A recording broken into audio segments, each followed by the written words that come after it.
يا رب صل على نبيك دائما في هذه الدنيا وبعث إنساني. Bismillahirrahmanirrahim. Assalamualaikum warahmatullahi wabarakatuh. Apa kabar adik-adik semua peserta KPA online tahun 2020 yang saya banggakan? Semoga adik-adik selalu dalam keadaan sehat walafiat dan pastinya selalu tetap semangat untuk mengikuti KPA online tahun 2020 ini dengan penuh khidmat. Nah, alhamdulillah kita telah masuk pada sesi terakhir daripada lanjutan materi sebelumnya, yaitu tentang menyikap tabir keraguan mengenai orang Ahmadi. Nah, setelah kemarin kita telah memahami khataman nabiyyin, juga hal lainnya dari sudut pandang orang Ahmadi, juga memahami kedudukan Al-Quran serta hadis. Nah, pada hari ini kita akan langsung membahas beberapa pembahasan lanjutan, yaitu mengenai tentang takdir. Orang Ahmadi berprinsip bahwa takdir ilahi berlaku di dunia ini seterusnya hingga hari kiamat kelak. Tidak ada seorang pun yang dapat mengubah takdirnya. Nah, adik-adik, jadi seperti apa sih takdir itu? Nah, ini sebagai contoh. Gula rasanya manis, cabai rasanya pedas. Malam ialah waktu di mana langit terlihat gelap. Begitu pula siang sebaliknya. Nah, ini merupakan hal-hal dasar yang telah Allah Ta'ala tentukan sejak zaman azali, di mana manusia tidak punya kuasa merubahnya. Nah, adik-adik, itulah sebagai takdir ya. Selanjutnya, next, tentang dua hukum. Di dunia ini berlaku dua hukum ini seibarat dua sungai yang mengalir sejajar berdampingan, yaitu hukum takdir dan hukum tadbir.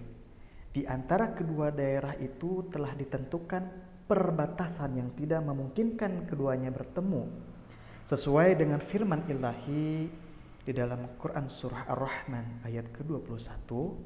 A'udzubillahi minasyaitonirrajim. Bainahuma barzakhul la yabghiyan.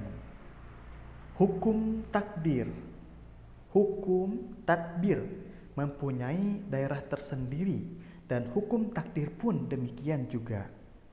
Terhadap hal-hal di mana Allah Subhanahu wa taala melancarkan takdir, di sana tadbir tidak akan berdaya. Sedangkan di mana Dia membuka tadbir, lalu kita mengharap-harap takdir saja tanpa berbuat apa-apa, hal itu akan merusak masa depan kita sendiri. Ya. Jadi takdir bisa kita artikan sebagai sarana untuk sampai kepada takdir. Bisa berupa usaha dan tentu saja diiringi dengan doa ya. Ibaratnya seseorang ditakdirkan Allah Ta'ala kelak menjadi seorang presiden, maka ada sarana yang harus ditunjang seseorang itu untuk sampai pada takdirnya. Pendidikan, kesehatan, ya, misalnya. Atau seseorang mati ditabrak kereta nih, karena sengaja duduk di perlintasan kereta. Nah, apakah kejadian ini dapat dikatakan suatu takdir? Padahal jika saja seseorang itu tidak membahayakan dirinya dengan sengaja, takdir semacam itu apakah akan terjadi? Nah, bagaimanapun ya, dalam kasus seperti ini, takdir bisa dijadikan kambing hitam. Kami menentang usaha yang menyembunyikan kelakuan buruknya di balik tabir takdir, dan meletakkan istilah takdir kepada ekor daripada kemalasannya dan kelengahannya. Juga di mana Allah Ta'ala memerintahkan untuk mempergunakan tadbir. Di waktu itu ia duduk menantikan takdir. Kami menentang hal-hal itu oleh sebab akibatnya senantiasa membahayakan. Jika Allah Subhanahu wa taala membukakan pintu tadbir di dalam sesuatu pekerjaan, lalu mereka mengenyampingkan takdir dan mempergunakan hukum takdir itu sebaik-baiknya, niscaya keadaan mereka tidak akan sedemikian jatuhnya dan tidak begitu menyedihkan seperti keadaan mereka dewasa ini. Nah, sebagai misalnya adik-adik, seseorang ditakdirkan lahir ya dalam keadaan miskin nih. Tentu saja dengan kerja keras dan menghindari kemalasan, seseorang itu dapat mengubah takdirnya. Namun, orang yang dilahirkan nih sebagai seorang laki-laki, segigih apapun usahanya melawan takdir, tak akan mengubah apa yang telah Allah Ta'ala tetapkan baginya. Nah, sekarang adik-adik pasti sudah paham ya mengenai tentang takdir juga tadbir ini. Baik adik-adik, next selanjutnya mengenai tentang jihad. Wah, jihad. Jihad ya. Banyak yang salah paham di sini. Berpendapat bahwa Ahmadiyah menghapuskan jihad. Padahal dewasa ini jihad semacam perang tidak tepat pada waktunya. Sebab musuh Islam tidak melancarkan serangan fisik. Justru kini Ahmadiyah sedang menggalakkan jihad melawan hawa nafsu. Nah, ini lebih berat ya adik-adik. Juga jihad pena ya, melawan segala macam tuduhan keji yang dialamatkan musuh-musuh Islam yang bisa mencederai kehormatan hadrat Rasulullah SAW. Nah, adapun peperangan itu ada dua macam coraknya, yaitu yang pertama, perang jihad. Perang jihad dilakukan atas dasar agama, ya, dilakukan ketika dilarang menyembah Allah Ta'ala dan banyak syarat yang harus dipenuhi, ya, tidak sembarang perang. Yang kedua, perang yang lumrah. Nah, perang yang lumrah ini seperti hanya perang mempertahankan kedaulatan negara. Perang jihad ialah yang hanya peperangan di mana sengketanya terletak pada soal mempertahankan agama dan musuh yang dihadapi ialah orang-orang yang bermaksud hendak membinasakan agama dengan jalan kekerasan dan hendak merubah kepercayaan dengan kekuatan senjata. Dalam hal ini, wajiblah bagi tiap-tiap muslimin untuk berjihad. Nah, syarat jihad semacam ini yaitu pengumuman untuk melancarkan perang jihad hendaknya dinyatakan oleh seorang imam atau pemimpin. Nah, ini adik-adik persyaratannya, ya. Tidak boleh sembarang berperang nih mengatasnamakan agama jika syarat-syarat di atas tadi tidak terpenuhi. Kemudian tidak dapat dilaksanakan perang apabila tidak ada perintah langsung dari seorang imam atau pemimpin. Nah, itulah mengenai tentang jihad ya adik-adik. Next selanjutnya tentang sebab mendirikan jemaat baru. Nah, masa ini orang muslim kan sudah banyak di dunia ya. Lantas mengapa kita harus mendirikan jemaat baru? Nah, adik-adik, pada kenyataannya jemaat bukanlah hanya sebutan kepada jumlah massa.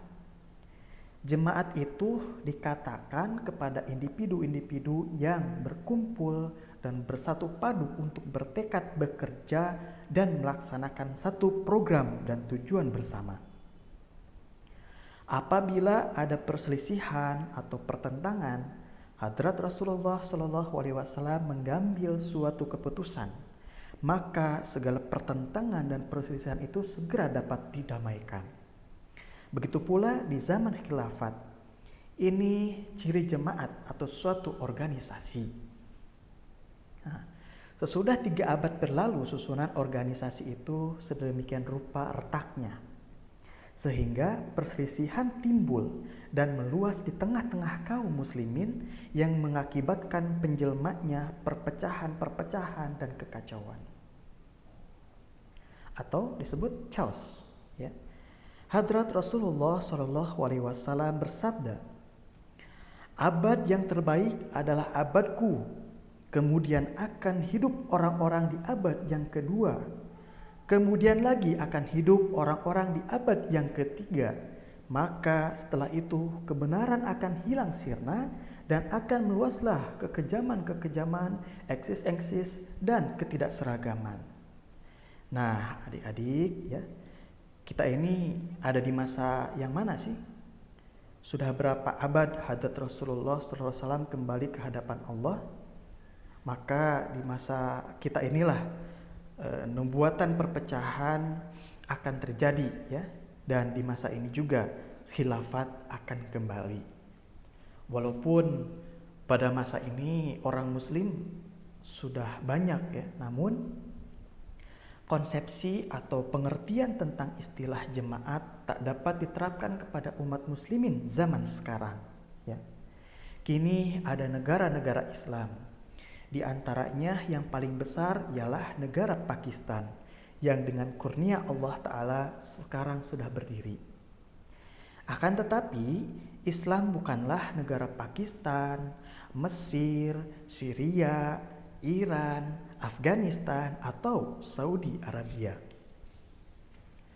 Islam adalah semboyan daripada kesatuan. Suatu kesatuan mengikat seluruh umat Islam. Suatu kesatuan atau organisasi semacam itu di dunia ini sekarang tidak ada. Pakistan mempunyai rasa simpati terhadap Afghanistan dan Afghanistan mempunyai rasa simpati terhadap Pakistan. Akan tetapi Pakistan tidak akan bersedia menerima segala rupa pandangan politik Afghanistan, demikian juga Afghanistan tidak akan bersedia menerima sebaliknya. Tak dapat dikatakan bahwa kaum muslimin itu satu jemaat. Nah, jadi ditinjau ya, dari segi program pun kaum muslimin tidaklah merupakan satu jemaat. Di tengah-tengah situasi demikian ya, di tengah-tengah situasi sedemikian, apabila sesuatu jemaat terbentuk dengan memenuhi kedua maksud seperti di atas tadi, maka jemaat itu tak dapat dikelompokkan sebagai golongan separatis atau golongan yang menghendaki pemisahan diri dari satu persatuan. Nah, berbeda bentuknya ya, dari khilafat yang berasal dari Allah Ta'ala. Misi khilafat mempersatukan umat muslim di bawah satu komando seorang imam atau pemimpin yang ditaati, dan semacam ini belum ada ya di dunia kecuali khilafat Ahmadiyah saja. Sepanjang hal yang menyangkut kepentingan khilafat tidak dapat disangsikan lagi, ia merupakan satu lembaga yang mengikat sekalian kaum muslimin.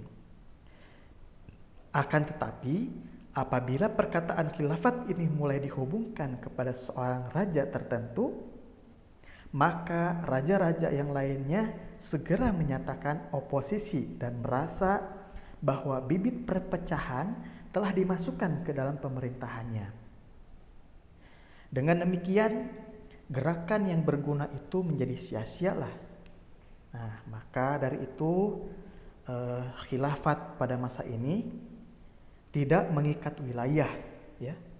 Khilafat zaman ini adalah bersifat lintas negara, tidak bertujuan untuk menggulingkan kekuasaan pemerintah atau kerajaan manapun, melainkan menghimpun atau mengumpulkan orang-orang beriman di bawah satu komando seorang imam yang ditaati ya. Alhamdulillah, betapa beruntungnya kita adik-adik sebagai anggota Jemaat Muslim Ahmadiyah saat ini ya, karena kita saat ini telah mendapatkan sebuah kenikmatan khilafat yang sudah kita rasakan di masa ini. Nah, adik-adik, itulah mengenai tentang mengapa sebabnya mendirikan jemaat baru ya. Semoga materi pada hari ini atau pada pertemuan kali ini bisa dipahami oleh semuanya ya, dan bisa disimpulkan kembali, dan semoga materi pada hari ini juga banyak manfaat yang kita dapat ya, banyak menambah wawasan ilmu kita, dan semoga kita bisa mengamalkan ilmu yang dapat pada hari ini. Itu saja mungkin materi yang dapat saya sampaikan, kurang lebihnya saya mohon maaf. Mudah-mudahan Allah Subhanahu wa taala memberikan karunia dan taufiknya untuk bisa mengamalkan ilmu yang sudah kita dapat dari beberapa pertemuan di KPA ini ya. Itu saja saya akhiri. Jazakumullah wa akhiru da'wana anil hamdulillahirabbil alamin. Wassalamualaikum warahmatullahi wabarakatuh. دائما في هذه الدنيا وبعث إنساني يا عين فيض الله والعرفان